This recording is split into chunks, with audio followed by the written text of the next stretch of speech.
বাংলার বুকে সুফি কাদেরিয়া তরিকার প্রসারের অন্যতম পথিকৃৎ মঙ্গলকোটের হজরত কুতবে রাব্বানী পাক। আজ যে মহান সুফি সাধকের ওরসোৎসবে জাতি ধর্ম নির্বিশেষে মানুষ ছুটে এসেছেন, পাপী তাপী অসহায় মানুষ তাদের দুঃখ কষ্ট বিপদ থেকে উদ্ধারের আশায় এসেছেন, নিজেদের মনস্কামনা পূরণের উদ্দেশ্যে এই শান্তির জায়গা পবিত্র স্থানে সমবেত হয়েছেন, সেই কুতুবে রাব্বানী পাক আলে রসুল, আহলে বায়তের ঘরানা এবং হুজুর গওস পাকের খানদান পাক।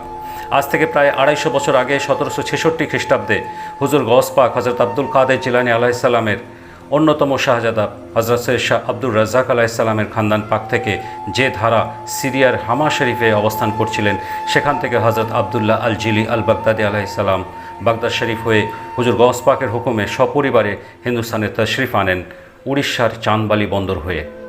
তিনি ছিলেন রসুল পাক হজরত মোহাম্মদ সাল্লাল্লাহু আলাইহি ওয়াসাল্লামের সরাসরি 28তম এবং সেই সঙ্গে বড় পীর সাহেব হজরত আব্দুল কাদের জিলানী আলাইহিসসালামের 15তম বংশধর। কিছুদিন পর তিনি ফিরে গেলেও দুই শাহজাদা পাক ও এক পৌত্রকে রেখে যান। তার বড় শাহজাদা গওসে সানি পাক হজরত সৈয়দ শাহ জাকের আলী আল কাদের আলাইহিসসালাম মঙ্গলকোটেই রয়ে যান, আর অপর শাহজাদা কুতুবে বাড়ি পাক হজরত সৈয়দ শাহ রওশন আলী আল কাদের আলাইহিসসালাম চলে যান বিহারের পূর্ণিয়া জেলার এক জঙ্গলাকীর্ণ স্থানে, যা বর্তমানে তার নামানুসারে হজরত রওশনগঞ্জ হয়েছে। তারই শাহজাদা পাক এই কুতুবে রাব্বানী পাক, যিনি ওই সময় ওই নুরানি কাফেলার সাথে হিন্দুস্তানে তশরিফ আনেন ও মঙ্গলকোটে তাঁর চাচাজানের কাছেই রয়ে যান। এই তিন হজরত পাকের দ্বারাই বাংলা ও বিহারে সুফি কাদেরিয়া তরিকার প্রসার ঘটে। সেই সময় মুঘল আমলে বাংলা, বিহার, উড়িষ্যা মিলে সুবে বাংলা ছিল। মঙ্গলকোট তখন শিক্ষা ও সংস্কৃতির এক উন্নত কেন্দ্র ছিল। তখন একটা সন্ধিক্ষণ মুঘল সাম্রাজ্যের বা তাদের প্রতিনিধি বাংলার নবাবদের কাছ থেকে ধীরে ধীরে ক্ষমতা ইংরেজদের হাতে চলে যাচ্ছে। সেই রাজনৈতিক একটা অস্থিরতার যুগে অসহায় মানুষ আশ্রয় পেলেন এই বাগদাদি হজরত পাকের কাছে। এই দরবারে ইংরেজ অফিসারকেও বেয়াদবি করার ফল হাতে নাতে পেয়ে ক্ষমা প্রার্থনা করতে হয়েছে। সেসব ঘটনা সমকালীন বিভিন্ন কিতাবে বর্ণিত আছে। কুতুবে রাব্বানী পাক রসুল পাকের 30তম এবং হুজুর গওস পাকের 17তম বংশধর। বাংলার বুকে সুফি কাদেরিয়া তরিকা চর্চার যেসব কেন্দ্র রয়েছে তার মধ্যে অন্যতম উল্লেখযোগ্য এই পূর্ব বর্ধমান জেলার মঙ্গলকোট। এখানকার কারিগর পাড়াতেই রয়েছে দরগায়ে আলিয়ায়ে হজরতে গওসে সানি পাক, তার সামনেই রয়েছে মাজার পাক এবং সুদৃশ্য মার্বেল খচিত কাদেরিয়া মসজিদ পাক। এই মাজার পাকের ভেতরে রয়েছে 3টি মাজার। মাঝখানে যে বড় মাজার তা হলো হজরত গওসে সানি পাক নামে খ্যাত হজরত সৈয়দ শাহ জাকের আলী আল কাদেরি আলাইহিসসালামের। আর কয়দিন পরেই অর্থাৎ 5ই জিলহজ তার উরস পালিত হবে।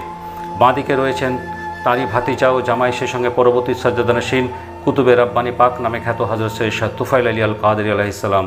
আজ 22 জিলকদ যার উরস পালিত হচ্ছে এবং যার সম্পর্কে এই প্রতিবেদন। আর ডান দিকে রয়েছেন গওসে সানি পাকের শাহজাদা হজরত সৈয়দ শাহ ফজল আলী আল কাদেরি আলাইহিসসালাম, যিনি অল্প বয়সেই পর্দা নিয়ে নেন।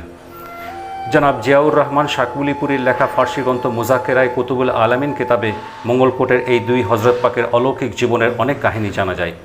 তিনি লিখেছেন 1816 সালে প্রকাশিত একটি কিতাব রিসালায়ে জাকারিয়া থেকে বিভিন্ন তথ্য নিয়ে তিনি 1891-92 সালে ফার্সি ভাষায় এই কিতাবটি লেখেন, যেটি কানপুর থেকে প্রকাশিত হয়।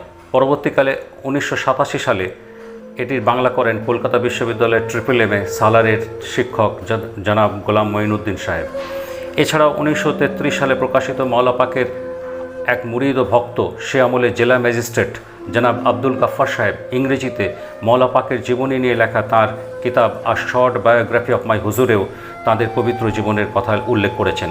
এই কিতাবে একটি ঘটনা তিনি উল্লেখ করেছেন যে হজরত কুতুবে রাব্বানী পাকের প্রথম শাদী মোবারক তাঁর চাচা গওসে সানি পাকের শাহজাদি পাকের সাথে হয়, কিন্তু তিনি পর্দা নেওয়ার পর মেদিনীপুরের আর এক বিখ্যাত ওয়ালি হজরত চন্দন শহীদ রহমতুল্লাহ আলাইহের বংশের একজন ওয়ালি হজরত সৈয়দনা সৈয়দ শাহ গোলাম আলী আল কাদেরি রহমতুল্লাহ আলাইহের শাহজাদি পাকের সাথে তার শাদী মোবারক হয়।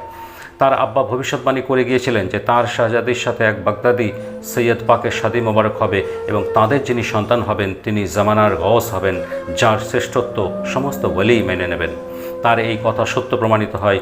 কুতুবে রাব্বানী পাকের পীরনগরের এই শাহজাদি পাকের সাথেই শাদী মোবারক হয়। তাঁদেরই শাহজাদা আলা হুজুর পাক হজরত সৈয়দ শাহ মেহের আলী আল কাদেরি আলাইহিসসালাম, যিনি মাওলা পাকের আব্বাজান। মাওলা পাকের শিক্ষা সাধনা সব তাঁরই পবিত্র সাহচর্যে। মেদিনীপুরের গোপ পাহাড়ের জঙ্গলে ওই স্ত্রীগঞ্জ পাকের আব্বাজানের সাথেই মাওলা পাক কঠোর সাধনায় রত ছিলেন। মাওলা পাক নিজেও তার জামানার শ্রেষ্ঠ ওলি। এই শাদী মোবারকের পরে কুতুবে রাব্বানী পাক মেদিনীপুরেই থাকতে শুরু করেন। তার বেসালেহাকের সময় হলে তিনি মঙ্গলকোটে তার চাচা এবং পীর মুর্শেদ গওসে সানি পাকের মাজার পাকের উদ্দেশ্যে রওনা হন। পথে তিনি অত্যন্ত অসুস্থতা বোধ করেন। এই অবস্থায় বর্ধমানে মীরাডাঙ্গায় পৌঁছান। তিনি তার শাহজাদা আলা হুজুর পাককে দেখতে চাইছিলেন। তার হাতে বেলায়েত অর্থাৎ আধ্যাত্মিক উত্তরাধিকার দিয়ে যাবার কথা। আলা হুজুর পাক তখন কলকাতায় ছিলেন। তখন যোগাযোগ ব্যবস্থা এত উন্নত ছিল না, চিঠি যেতেও কদিন লেগে যেত। কিন্তু হঠাৎ করে আল্লাহর হুকুমে সেখানে আলা হুজুর পাক এসে উপস্থিত হন এবং বেলায়েতের ট্রান্সফারের পরেই হযরত কুতবে রাব্বানী পাক পর্দা নিয়ে নেন। আল্লাহর ওয়ালিদের আল্লাহ পাকের অদেয় কিছুই নাই, তারা আল্লাহর বন্ধু। শোনা যায় ভক্তরা তাঁর জানাজা মোবারক মেদিনীপুর নিয়ে যাওয়ার চেষ্টা করেন, কিন্তু এত ভারী কিছুতেই তুলতে পারছিলেন না। তখন তারা আলা হুজুর পাকের কাছে আর্জি পেশ করেন। তিনি হুকুম করেন যে উনি মঙ্গলকোটে যেতে চাইছিলেন, তাই মঙ্গলকোটেই নিয়ে যাওয়া উচিত। এরপর সেই নিয়াত করে জানাজা মোবারক তোলা হলে তা হালকা হয়ে যায়। এই ঘটনাটি নিজের কিতাবে উল্লেখ করেছেন জনাব আব্দুল গাফফার সাহেব। 1251 হিজরির 22 জিলকাদ শুক্রবার কুতবে রাব্বানী পাকের বেসালে হক হয়। সেই হিসেবে এটি তার 195তম বার্ষিক উরুস উৎসব। গৌসে সানি পাকের 7ম এবং কুতবে রাব্বানী পাকের 6ষ্ঠ অধস্তন স্থলাভিষিক্ত উত্তরাধিকারী সিলসিলায়ে কাদেরিয়া রাজ্জাকিয়া মুস্তারশিদিয়ার বর্তমান সাজ্জাদানশীন হুজুর পাক হযরত শেখ শাহ ইয়াসুব আলী আল কাদেরি আল বাগদাদি মাদ্দাজিল্লাহুল আলীর পরিচালনায় বর্তমানে এই সিলসিলার সমস্ত উরুস পালিত হয়। একই দিনে পালিত হচ্ছে এই বংশেরই আরেক মহান পুরুষ শানি মওলা পাক নামে খ্যাত হযরত শেখ শাহ মুস্তারশিদ আলী আল কাদেরি আলাইহিস সালামের 48তম বার্ষিক উরুস, যার মাজার শরীফ রয়েছে মেদিনীপুরের জোড়া মসজিদে, মওলা পাকের মাজার শরীফ যেখানে রয়েছে। এই দুই উরুস মঙ্গলকোট ছাড়াও কলকাতার 4 নম্বর হাজী মোহাম্মদ মহসিন স্কোয়ারের দরবার পাকে ও 22 নম্বর খানকা শরীফ লেনের মসজিদে, মেদিনীপুরের জোড়া মসজিদে, বিহারের পূর্ণিয়া জেলার হযরত রওশনগঞ্জ পাকে ও এই সিলসিলার সমস্ত খানকা শরীফ ও মসজিদে একযোগে পালিত হচ্ছে।